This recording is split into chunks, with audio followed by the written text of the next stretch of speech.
The clinic smelled like antiseptic dog treats and something Sarah Mitchell couldn't quite name. Perhaps it was hope. She stood in the morning stillness of her examination room, watching the pale Colorado sunlight filter through the windows in soft golden bands. At 6:47 a.m., before her first appointment, she allowed herself these few moments of silence. These were her sacred moments, the ones that anchored her to the life she'd chosen 15 years ago, when she'd made the decision that would haunt her forever. Sarah hadn't heard that call sign in 15 years. Not since she'd signed the final discharge papers at Fort Carson with hands that refused to stop shaking. Not since she'd hung up her flight helmet, the one with the painted raven on the side, wings spread as if in perpetual escape, and walked away from the Army with a spotless record and eyes so haunted that even the recruiting officers didn't try to convince her to stay. They'd understood, even without her saying a word, that something inside her had fractured beyond the reach of military medicine. At 42 years old, with silver beginning to thread through her dark hair, Sarah was somebody entirely different now. Nobody in this town of 3,200 people knew about the Black Hawk missions over the Hindu Kush Mountains. Nobody knew about the extraction operations that had taken her into the darkest parts of a war zone, the ones where split-second decisions meant the difference between a soldier coming home in a transport plane or a flag-draped coffin. Nobody knew about the 3 soldiers whose lives she'd saved with impossible maneuvers that defied physics and fear alike. And nobody, absolutely nobody, knew about the 2 others whose lives had slipped through her fingers despite everything she did, everything she risked, everything she sacrificed. That last part was the weight she carried into her clinic every morning. Her practice, Mitchell Veterinary Care, occupied a converted Victorian house on Spruce Street. She'd chosen it deliberately, a building that had history, character, and windows that looked out onto mountains that went on forever. The mountains were important. She needed them the way other people needed mirrors. They were constant and unchanging and utterly indifferent to human suffering. There was something peaceful about that.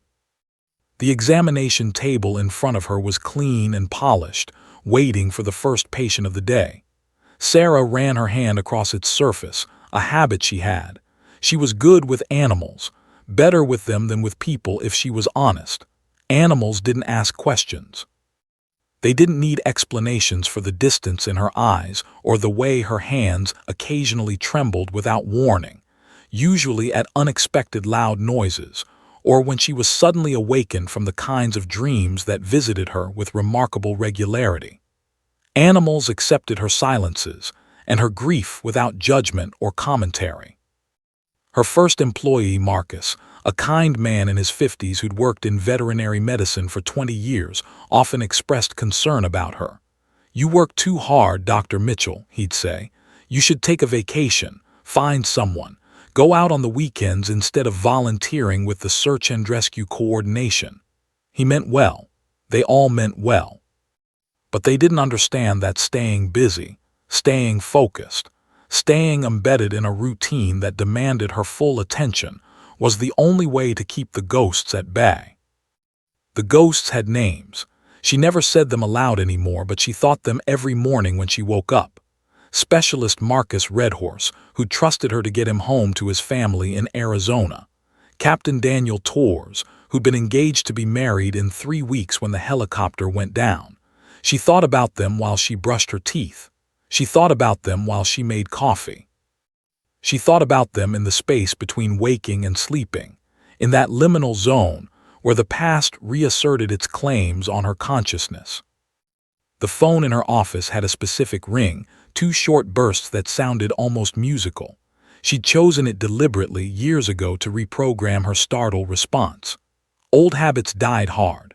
Sometimes when she heard 2 short bursts of anything, a car horn, a child's whistle, a door slamming twice, her nervous system still responded as if receiving a combat radio transmission. Her cortisol levels would spike. Her heart rate would accelerate.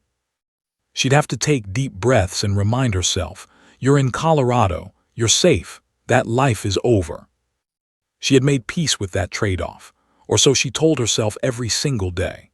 The helicopter rotor noise, the adrenaline spike of impossible problems that only she could solve, the terrible addictive rush of defying the laws of physics while carrying human lives in your hands. She'd given all of that up for antiseptic and hope. For the quiet satisfaction of setting a broken bird's wing and watching it fly away months later. For the trust in a dog's eyes when pain receded and healing began. For mornings like this one, standing alone in her own space, responsible for nothing more than the animals that came through her doors needing help. She told herself this trade-off was worth it. She told herself that walking away from the army, from the work that her body had been forged to do, from the position where she'd been genuinely irreplaceable, she told herself that was the right choice.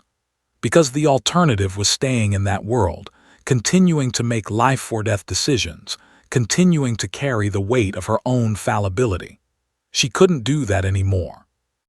After Marcus and Daniel, after the investigation and the debriefing and the psychological evaluation, where the evaluator had looked at her across the desk with something like sympathy and said, "You know this wasn't your fault," she couldn't do it anymore. So she'd come to Colorado. She'd bought this house. She'd gone to veterinary school, which had taken 7 years but had saved her life in ways that nobody understood. She'd built a practice and a reputation and a carefully constructed life that required very little of her emotionally. She helped animals. She lived in the mountains. She existed without making an impact that mattered on any meaningful scale, and somehow that felt right. That quiet existence was about to shatter. She didn't know it yet, standing there in the soft morning light with her hand on the cool surface of an examination table. She didn't know that in a few hours, a January blizzard would do something unexpected. She didn't know that she'd make a decision to drive into the mountains to check on an elderly hiker. She didn't know that this decision, mundane and ordinary and exactly the kind of thing she did regularly, would change everything. The call sign Raven existed only in classified military records and the memories of those who'd served with her. She'd made peace with that 15 years ago, or so she'd believed. She was wrong about that, and in exactly 3 hours and 22 minutes she would discover the truth. The January blizzard had come out of nowhere, or so the Weather Service would later claim. Sarah Mitchell didn't believe in nowhere. She'd learned long ago that weather, like fate, always gave warnings to those paying attention. The pressure in her sinuses had been building for 2 days. The way the light looked at dawn, that peculiar yellowish tint that meant moisture was gathering in the upper atmosphere. The restlessness of the animals in her clinic, who'd sensed the change before any meteorological instrument could measure it. Still, nobody in their right mind would have predicted the ferocity of what rolled in that morning. Sarah had scheduled her day carefully, morning appointments until noon, paperwork until 2 p.m., then a personal errand she'd been putting off for weeks. Mrs. Eleanor Hayes was an 86-year-old woman who'd broken her hip falling on a trail 3 months ago. Sarah had treated her twice during recovery, and the two women had developed an unlikely friendship. Eleanor was a former park ranger, someone who understood mountains the way Sarah did, not as obstacles, but as living things with moods and personalities and demands that needed to be respected. Eleanor had promised to be home by 3 p.m. She'd texted Sarah at 2:47 with a selfie of herself and her grandson near Whisper Falls, a hiking spot 40 minutes north of town. The photo had been sun-drenched and gorgeous. Eleanor had written, "Beautiful day, much better than I expected, back soon, don't worry." By 3:15, the world had transformed into something from a disaster film. Sarah stood in her clinic, watching through the window as snow came down in almost solid sheets. The visibility had dropped from clear mountain air to maybe 20 feet. Her staff had left early. Marcus had been insistent, and she couldn't argue with him. At 4:30, she'd made the decision that would alter everything. She'd drive to Whisper Falls herself. Eleanor's hip was still healing. If she was stranded in this, even for an hour, it could cause real damage. And her grandson, who was probably 19 or 20, might not have the mountain sense to know what to do in a whiteout. The drive that normally took 45 minutes took nearly 90. Sarah's hands gripped the steering wheel with white knuckles, her eyes never leaving the road. Her veterinary bag sat in the back seat, a habit. She always carried medical supplies. Old instincts died hard, and her veterinary bag had evolved into something that included human first aid supplies as well, something Marcus teased her about good-naturedly. The temperature was dropping. She could feel it. The air had that particular quality of deep cold, the kind that could kill you slowly if you weren't careful. Her breath fogged the windows. The wipers barely kept up with the snow accumulation. She was 3 miles from Whisper Falls when she saw the skid marks. The blue sedan had hydroplaned on a patch of black ice, invisible in the snow, and wrapped itself around one of the massive pine trees that formed a natural corridor along the mountain road. The impact hadn't been catastrophic, which was both good and terrible. If it had been worse, emergency services would have already been dispatched. As it was, the car had essentially disappeared into the white wall of the blizzard, invisible from the road unless you were looking carefully. Sarah's training kicked in immediately. She pulled her car to the side, lights on, hazard flashers going.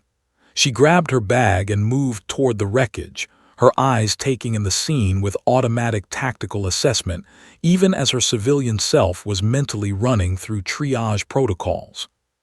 The driver's side door was jammed. Sarah pulled the passenger door open, and the cold rushed in like a physical presence. Inside, the scene crystallized into individual human beings in distress. A man in his mid-40s sat in the driver's seat, blood running from a gash on his forehead. He turned toward her with the dazed expression of someone processing a sudden trauma. We went off the road. We couldn't. The ice was just there and— "Sir, stay calm. I'm a medical professional," Sarah said, though she was a veterinarian, not a physician. She didn't correct herself. "Are you in pain?" "My chest. I think I hit the steering wheel, but the kids, check the kids." Sarah was already moving. In the back seat, 3 children were huddled together, their eyes wide with the particular fear that only children could express. A girl who looked about 7, a boy around 10, and another boy who might have been 14. The mother was in the center back seat, her arm wrapped around the youngest girl, her eyes fixed on something that wasn't there. Shock. Sarah recognized it immediately. "My name is Sarah," she said, moving into doctor mode with a fluidity that surprised her. "I'm going to help you. First, I need to know, is anyone else hurt? Does anyone have trouble breathing? Does anything feel broken?" The oldest boy spoke, his voice shaky but coherent. "My mom she won't talk, and Dad was bleeding. We were just driving and then the car, Sarah's assessment was rapid and professional. The father had a possible chest contusion and a head laceration that would need monitoring. The mother was in shock but responding to stimuli. The children showed signs of severe anxiety and cold exposure but no obvious major injuries. The problem wasn't the injuries themselves, it was the situation. They were 6 miles off the main highway on a mountain road that was now completely impassable. The snow was coming down so heavily that her own car was barely visible in her peripheral vision. The temperature outside was dropping toward the single digits. The family's vehicle, wrapped around a tree, was becoming a deep freezer. Hypothermia would kill them faster than any injury. She made the call that changed everything. Sarah pulled her personal cell phone from her jacket pocket with fingers that were already going numb despite her gloves. No signal. She moved to the road, holding her phone up toward the sky like an ancient supplicant praying to the heavens. One fragile bar of signal that might vanish the moment she touched anything. She dialed 911. The connection took an eternity to establish. When a dispatcher's voice came through, professionally calm and utterly unprepared for the woman on the other end of the line, Sarah's voice had changed. The veterinarian disappeared. The woman who returned was someone different entirely. "I have an emergency situation," she said, her words clipped and precise. "Single vehicle accident, 6 miles north of Whisper Falls on Highway 47, approximately 120 meters east of mile marker 83. 5 casualties. Male, 45, chest trauma and head laceration, alert and responsive. Female, approximately 40, shock status, unresponsive but stable vitals. 3 children, ages 7, 10, 14, hypothermia risk, anxious but uninjured." The dispatcher, confused for a moment by the military-style precision, fumbled with his pen. I'm sorry, ma'am, can you slow down?" But Sarah didn't slow down. She continued in that same clipped, urgent tone, providing wind direction from the northwest at approximately 18 knots, gusting to 25. She provided altitude 8,400 feet. She provided landmark details that an ordinary person would never think to report, but that would be critical to any rescue operation. The tree species, the grade of the road, the sight lines from the highway, the structural integrity of the vehicle providing shelter. "Current temperature is dropping toward -5 Celsius, she continued. "Wind chill will make it feel closer to -15. Hypothermia timeline is critical. I have basic medical supplies and first aid training. I will maintain patient status and shelter but require immediate extraction." The dispatcher, who had been taking notes with increasing confusion, finally asked the question that changed everything. "Ma'am, what is your medical background? Are you a paramedic?" Sarah paused. For just a moment she paused. Then, "I'm a veterinarian, but I was Army search and rescue for 8 years, and right now that matters less than the fact that I'm the only help these people have." In that moment, in that blizzard, in the voice that was no longer entirely civilian, the woman called Raven returned to the world. Not all the way. Not yet. But the crack in her carefully constructed armor had opened just wide enough for her old self to peek through. And once that crack had formed, there was no way to seal it shut again. The alert came through at 4:47 p.m., transmitted directly to Black Hawk 347 from Regional Dispatch. Captain James Chen had been running a routine training rotation. Nothing glamorous, nothing that demanded the kind of skills that had made him an Army aviator in the first place. He and his crew were based at Fort Carson, and they were in the middle of what was supposed to be a relatively light day. The blizzard had changed that calculation in approximately 2 seconds. "We have a retrieval operation," said Lieutenant Colonel Marcus Webb, the mission coordinator, his voice crackling through the headset with controlled urgency. "Single vehicle accident, Highway 47, north of Whisper Falls. 5 casualties, possible hypothermia risk. Civilian caller on scene with basic medical training. Weather is deteriorating rapidly. Dispatch estimates you have a 4-hour window before conditions become absolutely unsurvivable." 4 hours. In a blizzard that was currently dropping visibility to near zero and producing wind shear patterns that made James's instruments dance with conflicting readings. "Copy that," James said, already running through the mental checklist. His crew, Specialist Rodriguez on the secondary controls, Crew Chief Thompson and Paramedic Hernandez in the back, were moving with the synchronization of people who'd trained together for thousands of hours. They didn't need verbal confirmation. They knew what this meant. The flight from Fort Carson to the site would take roughly 30 minutes in normal conditions. In this blizzard, it might take an hour. The window was closing. "Transmitting coordinates now," Webb said. James studied the terrain map on his display. The location was in the mountains north of Whisper Falls, an area he knew tangentially but not well. Not like some pilots he'd served with. Not like the ones who'd spent years in terrain like this, learning it the way other people learned their own homes. The area was technically accessible by helicopter, barely, but the approach vectors were limited and the margins for error were essentially non-existent. The Black Hawk lifted off from the tarmac with a familiar shudder. James felt it in his bones, that sensation of transition from earth to sky. He'd been flying combat operations in Afghanistan for the better part of 5 years before transferring to domestic rescue operations.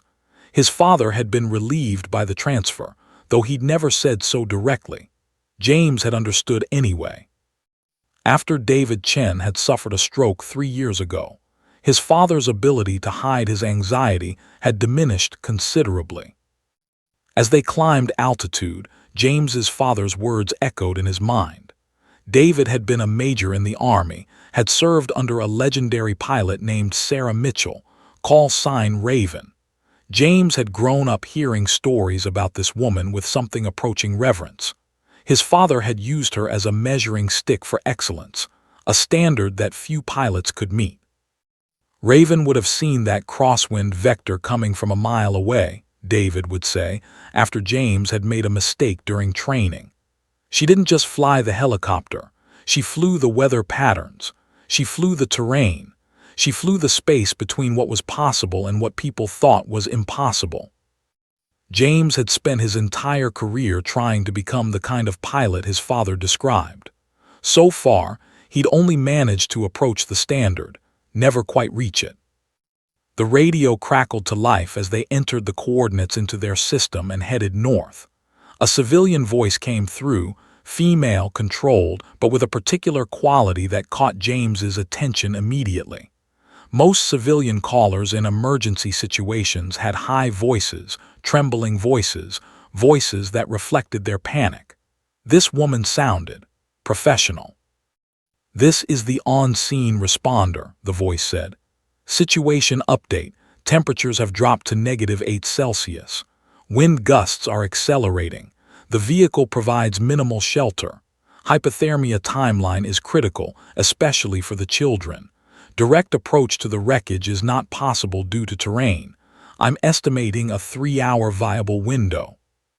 3 hours instead of 4. The timeline was collapsing. "Copy that," James said.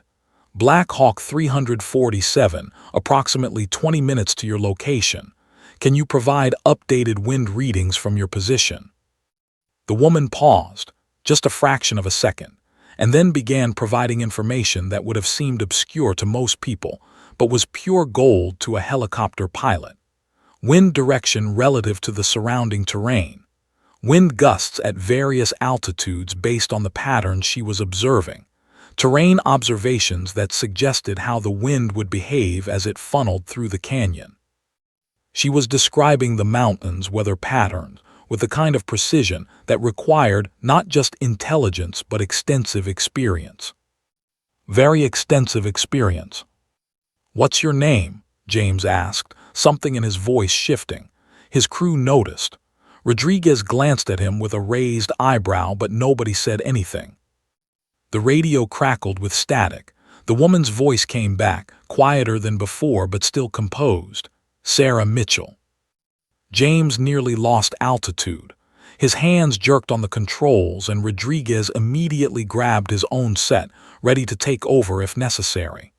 "You good, Captain?" Rodriguez asked, concern evident. "Yeah," James managed. "I'm good, give me a second." Sarah Mitchell. Not Sarah Chen.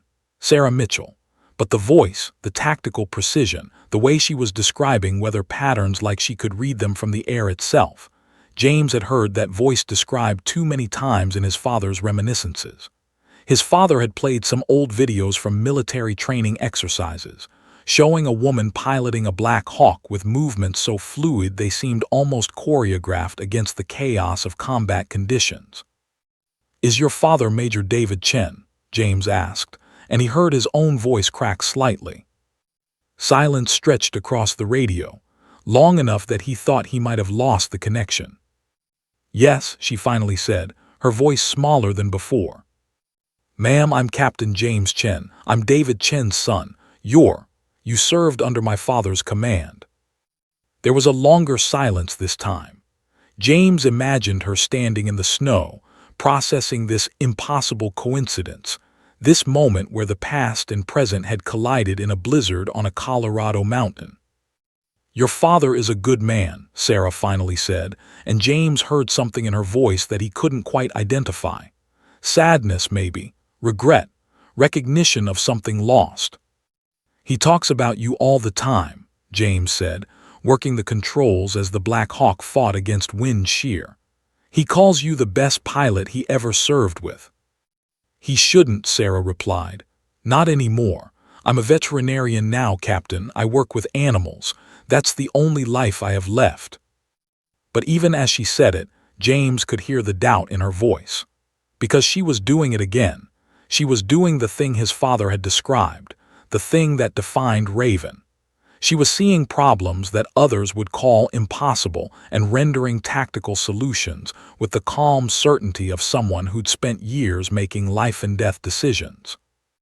Well, James said carefully, I need the best pilot who ever lived to help me right now. Because I've got a blizzard, impossible terrain, a collapsing timeline, and a family that's going to die if I can't find a safe approach vector. And the woman on the radio sounds exactly like someone who might be able to help me figure this out. He heard Sarah take a sharp breath on the other end of the line. What do you need from me, Captain Chen? She asked. And in that moment, James heard his father's voice speaking about Raven come back to life. The hesitation was gone. The civilian pretense had evaporated. What remained was a woman who'd been forged in the fires of impossible rescues, and who was about to do the one thing she'd sworn she'd never do again. She was going to save lives. The world tilted. Sarah felt it physically, a vertigo that had nothing to do with the wind or the cold or the precipitous drop-off of the mountain she was standing on. She gripped her phone with fingers that were going numb, staring at nothing while the man in the helicopter continued speaking into her ear. Ma'am, are you still there? Yes, Sarah managed. I'm here. The name had done something to her that she hadn't expected. David Chen. Major David Chen. She could see his face perfectly, could recall the exact timbre of his laugh, which was rare because David didn't laugh often. He was a serious man, intensely focused, the kind of soldier who understood the weight of command because he felt it every single moment.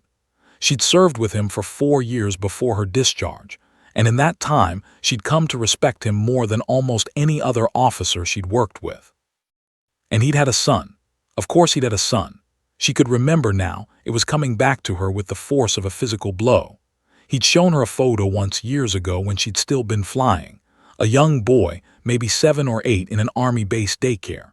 David had pointed to him with such pride, such fierce love, that Sarah had felt something twist in her chest. Something about the tenderness with which David carried that photograph had reminded her why soldiers fought. It wasn't for countries or causes. It was for the people they loved, the people waiting for them to come home. Captain Chen, Sarah said, her voice steady despite the tremor running through her body. Your father is Major David Chen. Yes, ma'am, he served under your command. He's told me everything about you, about Raven. Everything. The word hung in the space between them. Sarah wondered what everything meant. Did it mean David had told his son about the extraction operation that had gone wrong? Did it mean he described the moment when the helicopter had encountered unexpected turbulence and she'd made a call, a split-second decision, that had resulted in Daniel Torres and Marcus Redhorse not coming home?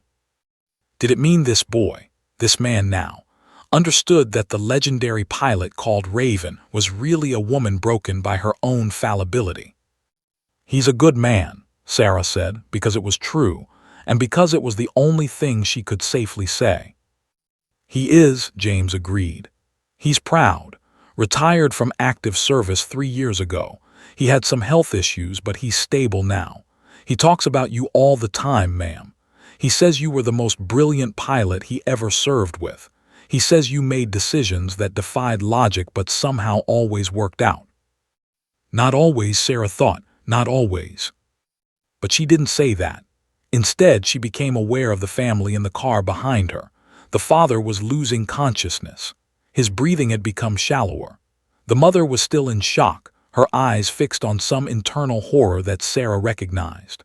The children were huddled together, and the youngest girl was beginning to show signs of serious hypothermia. Her movements had become sluggish, her speech slurred. The timeline wasn't collapsing. It had already collapsed. They had maybe 2 hours before the cold started winning. Your father wouldn't be proud right now, Sarah said quietly. "I'm a veterinarian, Captain. I treat cats and dogs and birds. I haven't flown a helicopter in 15 years. I haven't made a life-or-death decision in 15 years. I walked away from that world for a reason." "Yes, ma'am," James said. "But right now, standing on that mountain in that blizzard, you're making life-or-death decisions every second. And you're the only person in Colorado who can help me get this family out alive." Sarah closed her eyes. The wind cut across her face with the force of a knife. She could feel the temperature dropping further, could feel her body beginning to respond to the cold with tiny, involuntary tremors. She should go back inside the car. She should sit with the family and monitor their conditions and wait for the helicopter that might or might not be able to reach them in time. Instead, she stood in the snow and allowed herself to remember.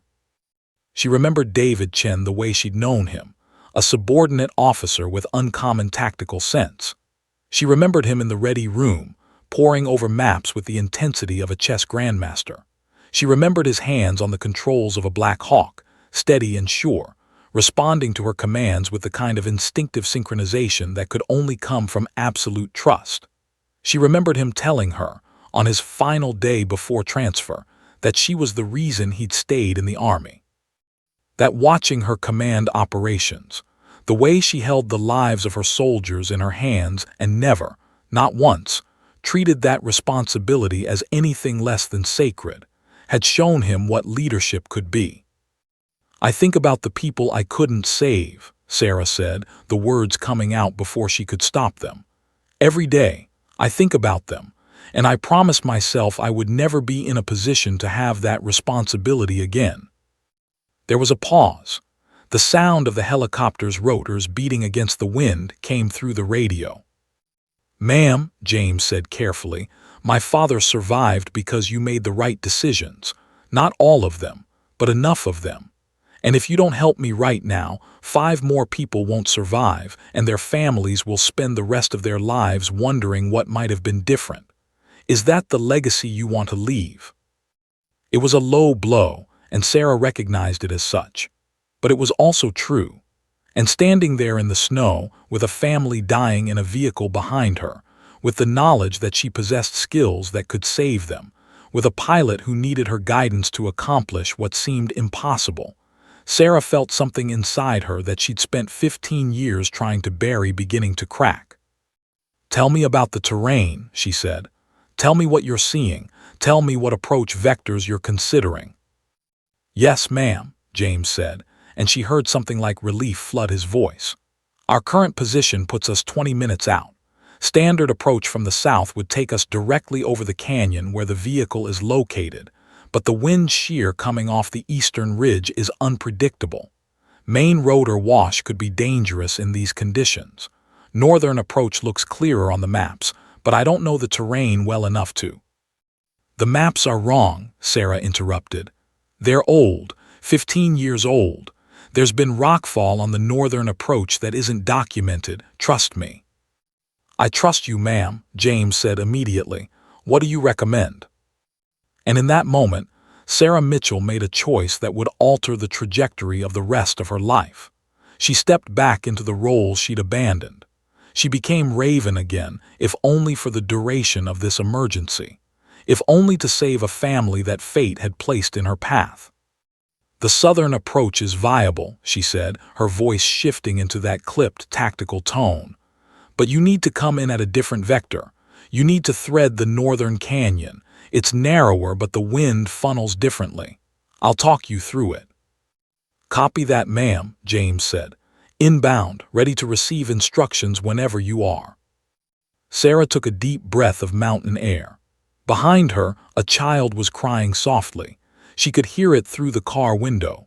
She could hear the terrible sound of a family in distress, waiting for salvation. "Then let's bring them home, Captain Chen," she said. And Raven returned. Black Hawk 347 was cutting through the blizzard like a knife through white silk, its rotors beating a relentless rhythm that James Chen had come to hear as the heartbeat of salvation itself. The instrument panel in front of him was a constellation of data, most of it conflicting. The wind speed indicators were dancing between 40 and 55 knots.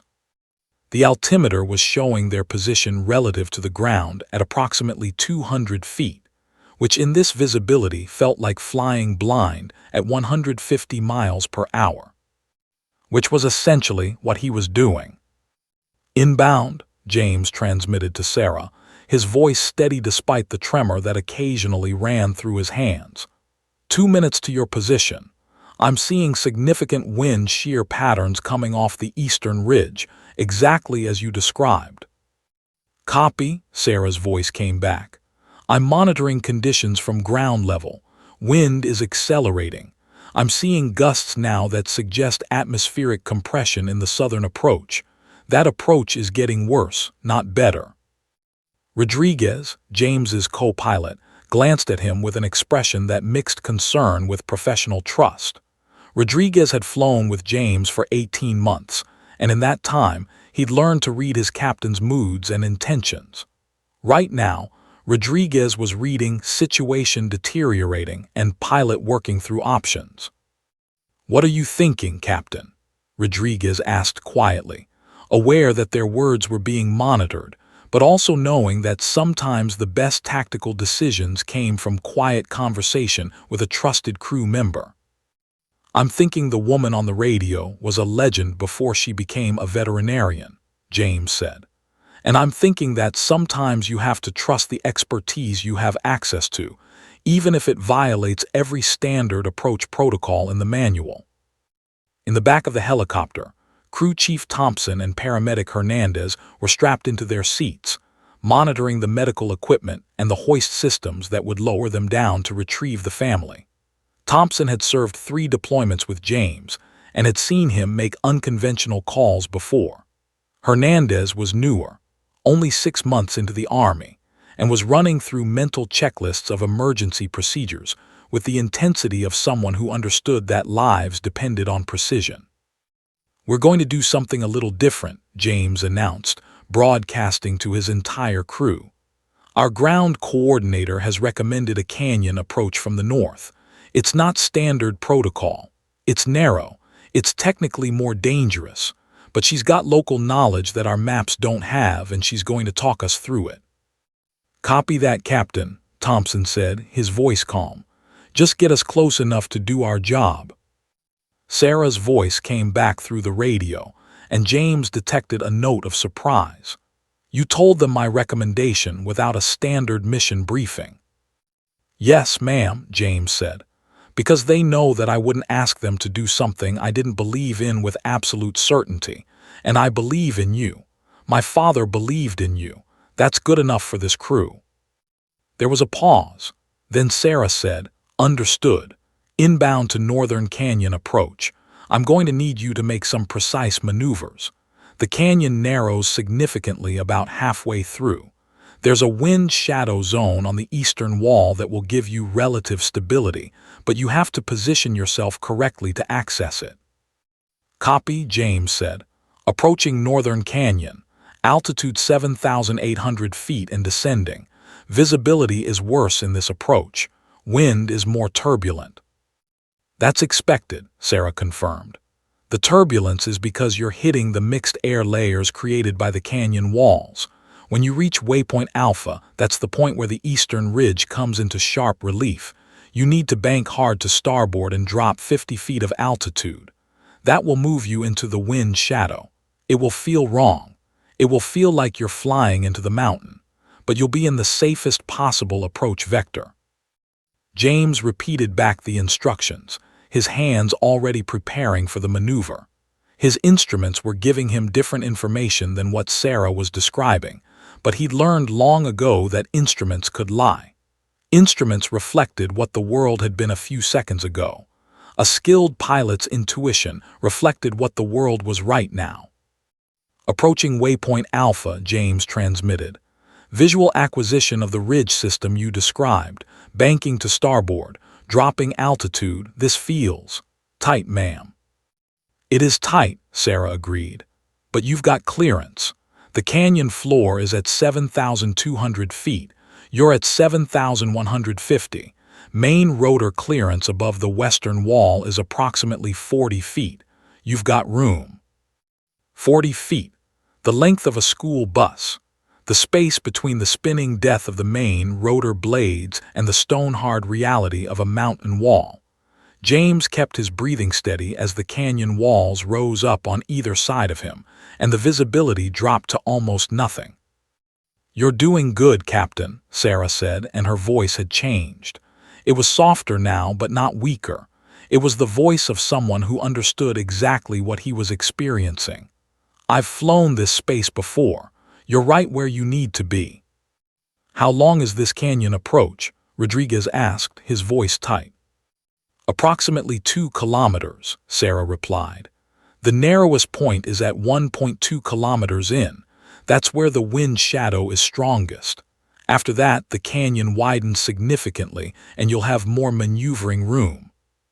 2 kilometers. At their current speed, that was roughly 90 seconds of flying in conditions that felt like threading a needle while blind. James had done difficult things in his career. He'd flown night operations in desert storm conditions. He'd navigated terrain with enemy fire coming from multiple directions. But there was something uniquely challenging about flying precisely when the only thing supporting your actions was the voice of someone you'd never met, guiding you through terrain that seemed designed to kill careless pilots. "I'm transmitting real-time wind data now," Sarah said. "We're getting crosswind gusts from the northwest at approximately 45 knots. When you hit kilometer mark 1.1, you're going to experience a wind shear event. Don't overcorrect. The helicopter will want to bank left. Let it bank left and adjust your rotor trim slightly to starboard. The canyon will compensate. Just trust the physics." Trust the physics, trust the canyon, trust the woman guiding him through the storm. James made the adjustments Sarah described, and just as she'd predicted, the helicopter wanted to bank left, but instead of fighting the aerodynamics, he flowed with them and made micro-adjustments to the rotor trim. The helicopter straightened. They were through kilometer mark 1.1. "That was beautiful flying, Captain," Sarah said quietly. "Your father would recognize that maneuver." James felt something tight in his chest loosen just slightly. "Copy that. Continuing through canyon. How much further?" 800 meters to the widening point," Sarah said. "After that, you're home free. You can land in the area I'm going to describe to you. It's flat, relatively clear, and will give your crew decent access to the family."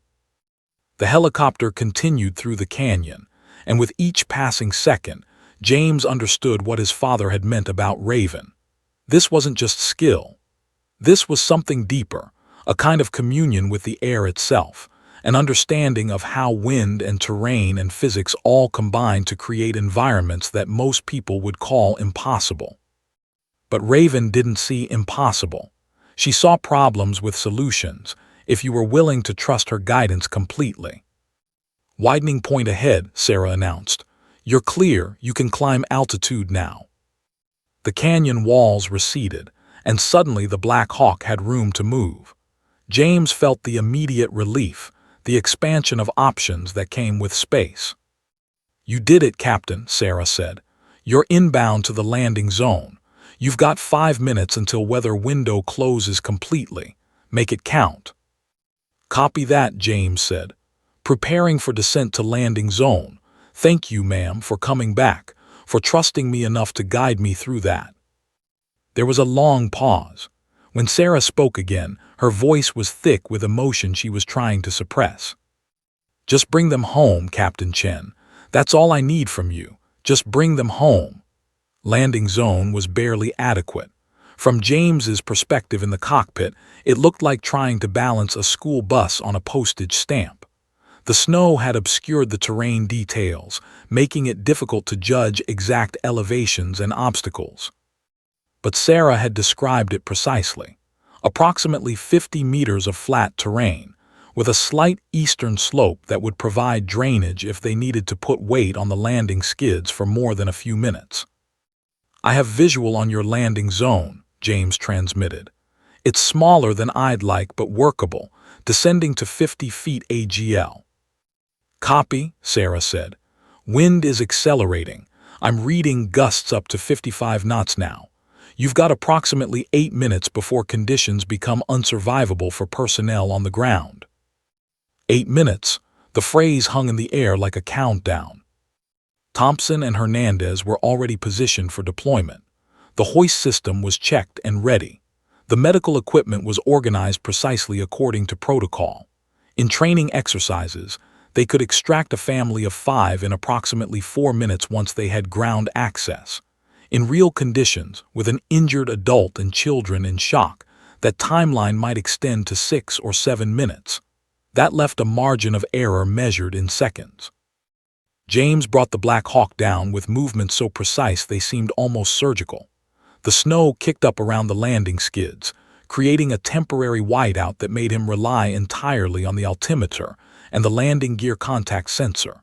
His hands were steady, his breathing controlled, his entire consciousness focused on this single moment.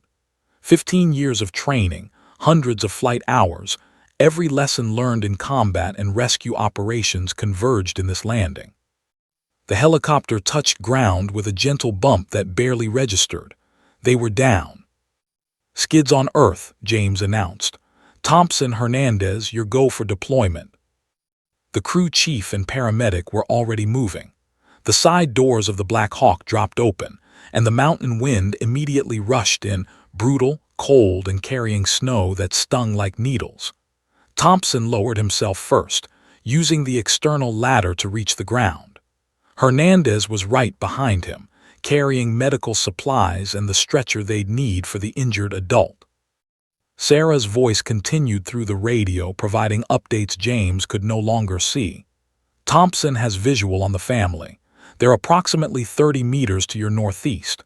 Father is semi-conscious. Mother is still in shock. Children are clustered together. Hypothermia risk is critical. They need extraction immediately. Copy, Thompson transmitted, his voice steady as he moved through the snow toward the huddled family.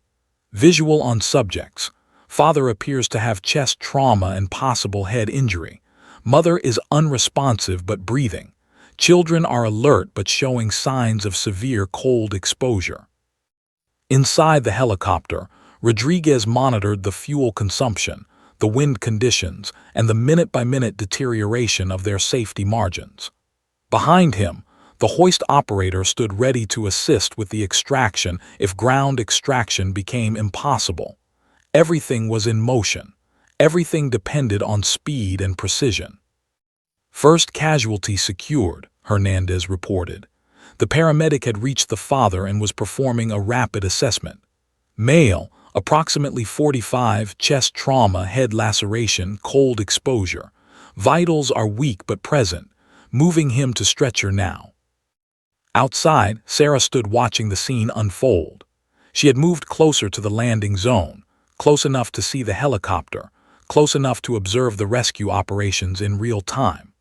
The wind nearly knocked her over several times, but she planted her feet and stood firm. She'd spent so many years avoiding this moment, the moment when she would witness the rescue operations she used to coordinate, the moment when she would see her expertise put to use saving actual lives. It was both beautiful and agonizing. Thompson is struggling with the father, Sarah reported, her voice sharp with tactical awareness. Casualty is conscious but confused. Risk of falls.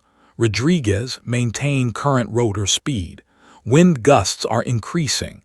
Maintain position for another 90 seconds maximum.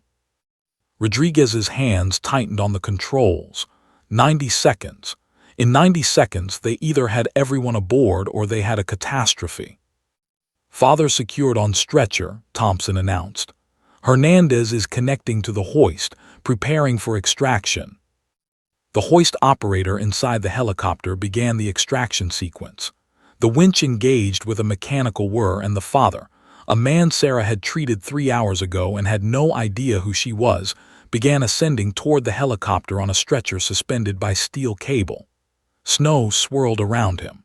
The wind gusted, causing the stretcher to swing slightly. But the motion was controlled, precise, exactly what they'd trained for. Father aboard, the hoist operator reported. Releasing stretcher from hoist, second casualty ready for extraction. The mother had begun to respond to Thompson's instructions. The shock was breaking just enough that she could follow basic directions. Thompson guided her to the hoist harness, and Hernandez secured her. The extraction began. Another 90 seconds of the family's life balanced on cables and training and James's ability to hold the helicopter steady in wind conditions that wanted to push them off the mountain. "Mother aboard," came the report. "Thompson and Hernandez are going back for the children." Sarah's voice crackled. "Wind gusts are approaching 60 knots. You're approaching critical fuel reserves. You have maybe 3 minutes before you need to evacuate regardless of completion status." 3 minutes, 3 children, 2 paramedics on the ground. The mathematics were brutal. But something remarkable happened then. The 3 children, the 14-year-old, the 10-year-old, and the 7-year-old, didn't panic. They moved as one unit, holding onto each other, following Thompson's instructions with the kind of calm that children sometimes developed in genuine emergencies. The 14-year-old kept his younger siblings moving despite the cold and fear. They reached the hoist harness. "All 3 children on single hoist extraction," Thompson transmitted, "beginning ascent." It was unconventional. It was against protocol, but it was the only way to get them aboard in the time remaining. The 3 children ascended together, arms locked, supporting each other against the wind and the height and the terror of dangling over a snow-covered mountain. Sarah watched them rise, her hands clenched at her sides, her breath held.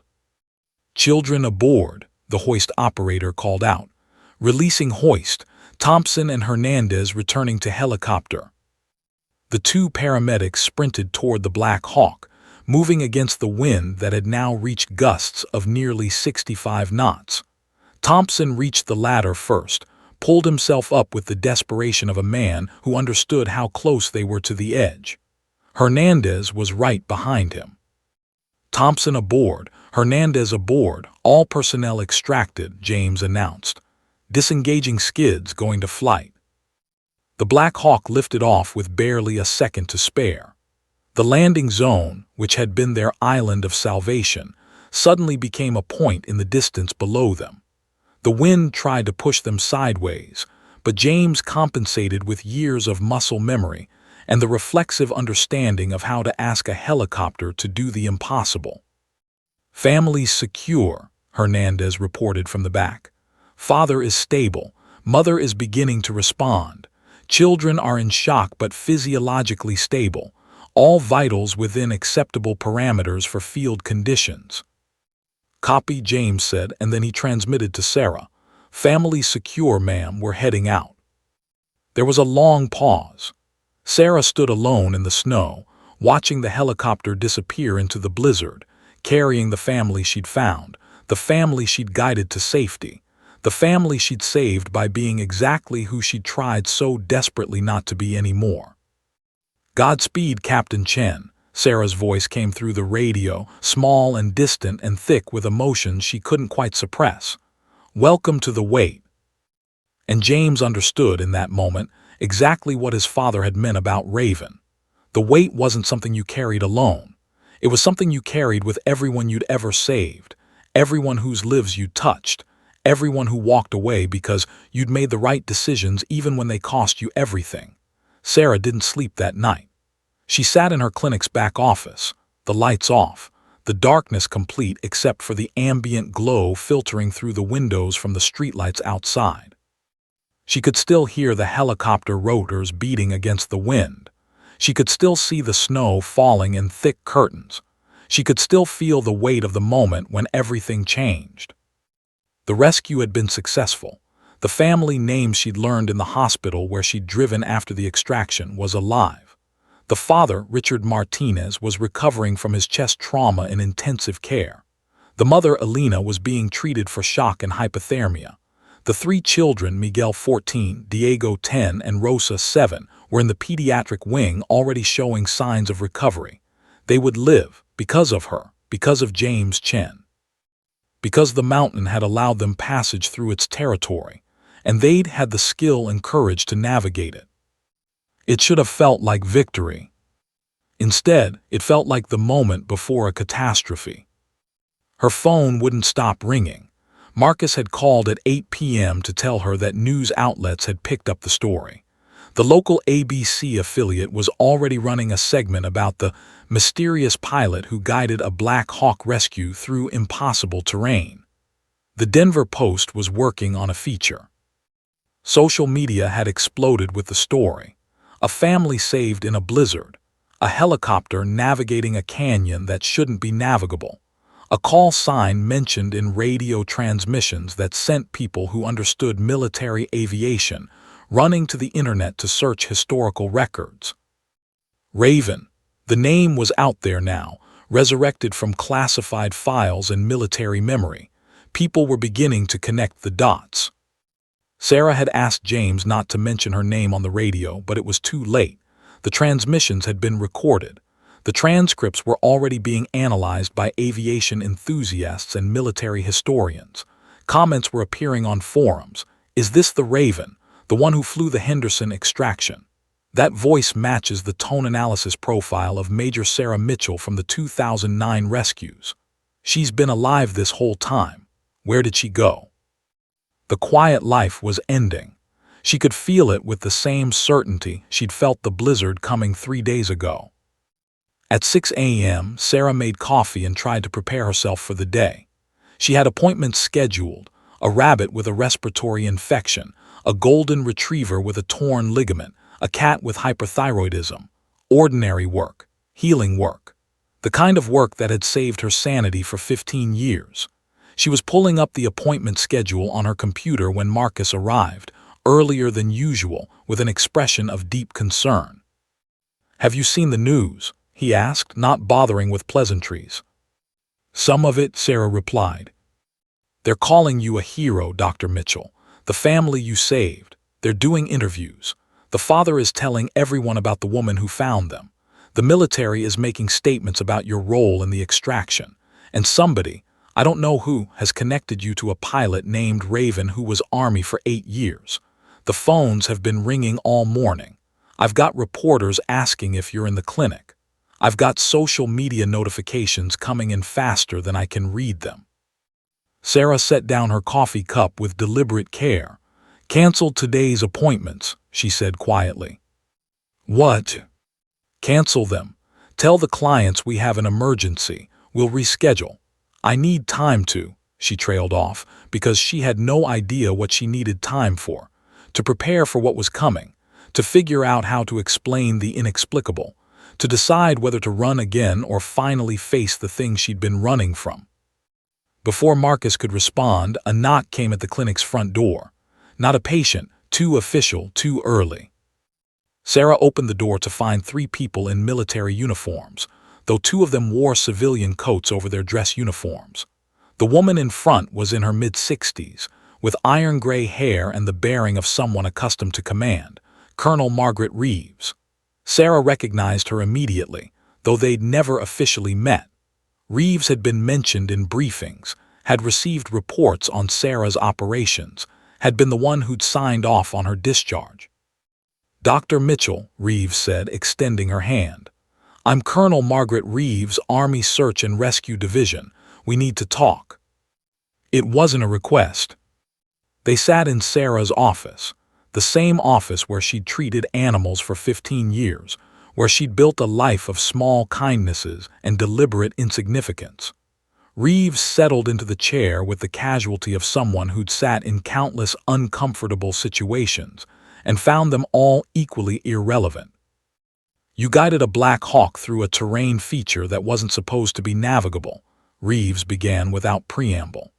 "You provided tactical support for a rescue operation that exceeded its success probability by approximately 140%. You did this using skills that we have no record of you maintaining or practicing for the past 15 years. "I was helping people," Sarah said. "Yes, you were, which is precisely why I'm here." Reeves leaned forward slightly. "You've become a story, Dr. Mitchell. The media has already identified you. They're going to dig into your background. They're going to find the classified files, the redacted documents, the military records.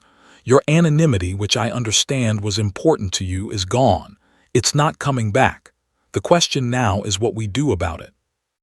Sarah felt something tighten in her chest. "I don't want publicity. I don't want—" "I know what you don't want," Reeves interrupted, not unkindly. "What I need you to understand is that what you did yesterday has consequences. That family survived because you were trained to save lives in impossible circumstances. Because you made decisions that defied conventional wisdom and conventional safety protocols. Because you understood something about risk and terrain and human possibility that most people never learn." "I walked away from that," Sarah said. "I made that choice 15 years ago." "You did," Reeves agreed. "And I respected it. I signed the discharge papers myself. I understood that you were carrying something that the military couldn't help you bear. But yesterday you proved something important. You haven't lost it. The skill is still there. The intuition is still there. The ability to see problems as opportunities instead of obstacles, that's still very much alive in you." "3 people died," Sarah said quietly. "Under my command, I couldn't save them." "No," Reeves said. "You couldn't. And that weight is something you'll carry for the rest of your life. But yesterday you saved 5 people. Last week, another pilot might have attempted that canyon approach and crashed, killing their entire crew. Next month, someone might attempt what you accomplished and fail because they didn't have your guidance. You're not just a person with a particular skill set, Dr. Mitchell. You're a person who can make the difference between life and death for people you've never met." "I know that," Sarah whispered. "That's why I left." "And now you need to decide if you're going to spend the rest of your life running from that knowledge or if you're going to accept it," Reeves said. "Because the media knows your name now.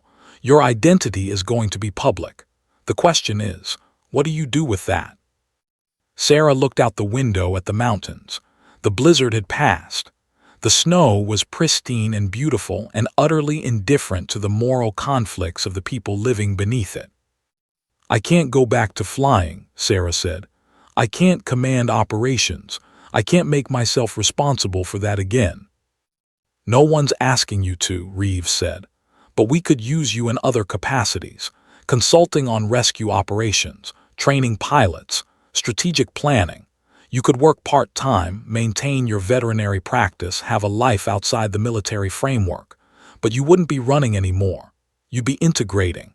You'd be accepting that being Raven and being Dr. Mitchell don't have to be mutually exclusive identities." Sarah was quiet for a long time. Outside, her first appointment of the day, a rabbit with respiratory infection, was waiting in an exam room.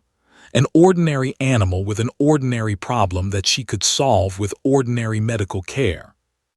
But nothing about Sarah Mitchell was ordinary anymore.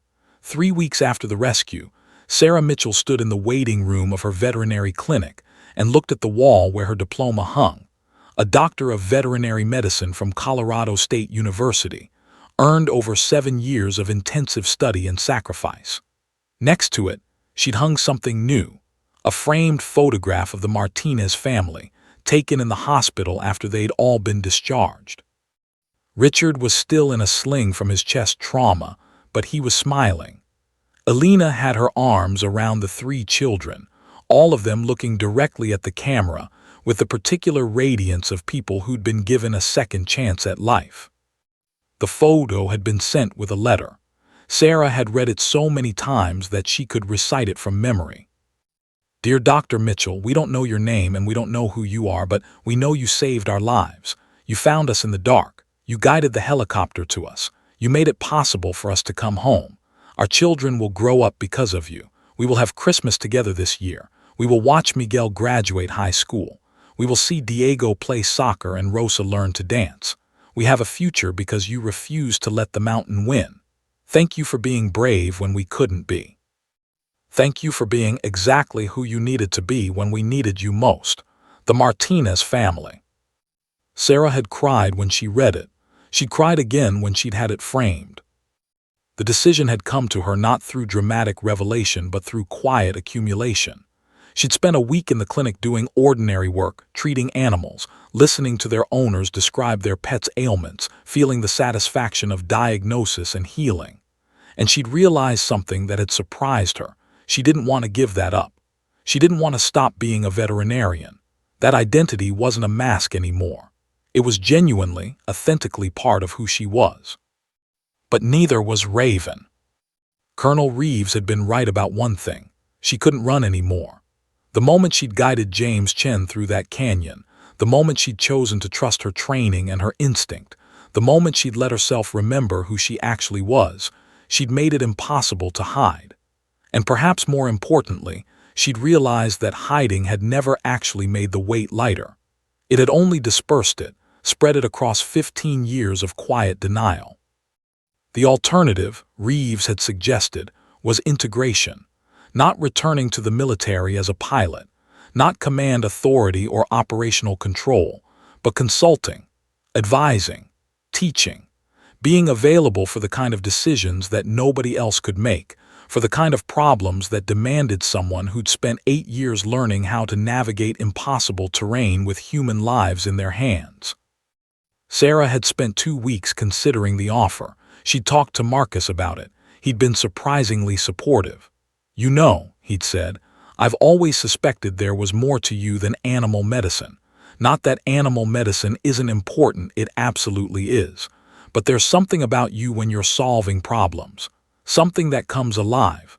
I think you should give yourself permission to do both." She talked to her therapist, Dr. Patricia Okonkwo, who'd been treating Sarah's PTSD for the past decade. "The weight you carry," Dr. Okonkwo had said, "is not something you escape by hiding.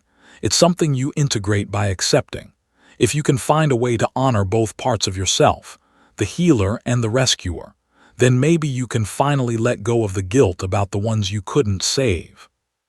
She'd even called David Chen. His number had been listed in an old address book, and when she dialed, a woman had answered, his wife, May, who remembered Sarah from years ago. David had come to the phone with an uncertainty in his voice that had broken her heart. "Major Chen," Sarah had said, "it's Sarah Mitchell." The silence on the other end had lasted several seconds. Then, "Raven." "Yes," she'd said. "I wanted you to know. Your son did something remarkable. He flew through terrain that shouldn't be survivable, and he did it because he trusted me, because you had taught him to trust excellence.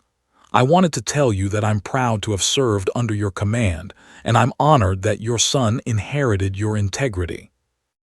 David had wept on the phone. She could hear it in his voice even as he tried to hide it. When he spoke again, he said, "Come have dinner with us. Bring your answer about the consulting position. James has been asking about you. We all want to know what you've decided." So here she was, Friday evening, having just closed the clinic early. She'd already called Colonel Reeves with her decision. Now she was going to tell the Chen family. The drive to their house took 45 minutes. They lived in a modest neighborhood on the eastern side of Colorado Springs, the kind of place where military families often settled. Good schools, quiet streets, space to breathe. James answered the door when she arrived, and she saw his father in his face. The same careful way of moving, the same thoughtful eyes. "Dr. Mitchell," James said, shaking her hand, "thank you for coming." Inside, the house was warm and filled with cooking smells. Alina Chen had prepared an elaborate dinner. David was in the living room, standing when Sarah entered, and for a moment they simply looked at each other. Two people who'd served together, who'd shared the weight of command, who'd been separated by Sarah's need to escape. "Hello, David," Sarah said. "Sarah," he replied, "welcome home." Dinner was a complex mix of celebration and remembrance. May asked Sarah questions about her veterinary practice. James told stories about the rescue operation, about Sarah's voice guiding him through the canyon. David mostly listened, watching his son and his former commanding officer with an expression of profound satisfaction. After dinner, Sarah sat with David on the porch, while the sun set over the mountains. "I've decided to accept Colonel Reeves's offer," Sarah said. I'll be consulting on high-risk rescue operations, training pilots, strategic planning for terrain navigation, but I'm going to keep my veterinary practice. I'm not going back to military service full-time." "That's a good decision," David said. "I was terrified for so long that going back would mean reliving everything I'd run from," Sarah continued. "The failures, the soldiers I lost, the weight of command. But what I realized is that the weight doesn't get lighter when you hide from it. It just gets heavier because you're carrying it alone." "Raven was never meant to be alone," David said. "That was always the problem. You tried to carry the weight by yourself." "And now," Sarah asked, "now you're going to help other pilots navigate terrain they don't understand. You're going to train the next generation. You're going to share the weight, which is what we're supposed to do." David looked at her with eyes that held both sadness and hope. "My father was military. I was military. My son is military. And somewhere along the way, we all learned that strength isn't about not needing anyone. It's about knowing exactly who you can trust with your life." That night, as Sarah drove back to her small house on the edge of the mountains, she thought about the weight. She thought about Marcus and Daniel, the soldiers she'd lost. She thought about the Martinez family, alive because she'd chosen not to hide anymore. She thought about James Chen, flying into a blizzard with nothing but her voice guiding him through the darkness. The weight would never be light, but perhaps it didn't have to be light. Perhaps it just had to be shared, distributed among the people she'd saved and the people she would save in the years to come. Perhaps the weight was the price of being someone who could make a difference, and perhaps that price was worth paying. She thought about the woman she'd been, Raven, brilliant and broken. She thought about the woman she'd become, Dr. Mitchell, healer and teacher. And she realized that she didn't have to choose between them anymore. She could be both. She could walk into her clinic on Monday morning and treat a dog with a fractured leg. And when Colonel Reeves called with a rescue operation that demanded expertise nobody else possessed, she could answer that call too.